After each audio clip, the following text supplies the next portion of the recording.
Cerita 57. Yeremia menyampaikan berita dari Allah. Yehua memilih Yeremia untuk menjadi nabi bagi orang Yehuda. Dia menyuruh Yeremia memperingatkan orang-orang agar berhenti berbuat jahat. Tapi Yeremia berkata, "Yehua, aku masih muda. Aku tidak bisa bicara pada bangsa ini." Yehua berkata, "Jangan takut. Aku akan beritahu kamu apa yang harus dikatakan. Aku akan membantumu." Yehua menyuruh Yeremia untuk mengumpulkan para pemimpin, memecahkan botol tanah liat di depan mereka, dan mengatakan, Yerusalem akan dihancurkan seperti ini. Ketika Yeremia melakukannya, para pemimpin sangat marah. Imam bernama Pasyur memukul Yeremia, dan memasukkan kaki dan tangannya ke dalam pasung atau balok kayu. Sepanjang malam, Yeremia tidak bisa bergerak. Paginya, Pasyur membebaskan dia. Yeremia berkata, "Aku tidak tahan lagi.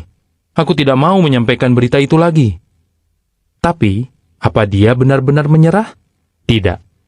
Setelah berpikir lagi, Yeremia berkata, "Berita dari Yehua itu seperti api dalam diriku.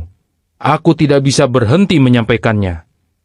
Yeremia pun terus memperingatkan bangsa itu. Bertahun-tahun kemudian, ada raja baru di Yehuda. Para imam dan nabi palsu tidak suka dengan berita Yeremia. Mereka berkata kepada para pejabat, "Orang itu harus mati." Yeremia berkata, "Kalau kalian bunuh saya, kalian membunuh orang yang tidak bersalah. Saya menyampaikan kata-kata Yehua, bukan kata-kata saya sendiri." Ketika mendengar itu, para pejabat berkata, "Orang ini tidak boleh dibunuh." Yeremia terus menyampaikan berita dari Allah, dan para pejabat sangat marah. Mereka meminta raja membunuh Yeremia. Raja berkata bahwa mereka boleh melakukan apapun kepada Yeremia. Maka, mereka melempar Yeremia ke sumur yang dalam dan berlumpur, supaya dia mati di situ. Perlahan-lahan, Yeremia mulai tenggelam. Lalu, petugas istana bernama Ebed-Melek memberitahu raja, "Para pejabat melempar Yeremia ke sumur. Kalau dibiarkan, dia bisa mati." Raja menyuruh Ebed-Melek ke sana bersama 30 orang untuk menarik Yeremia dari sumur.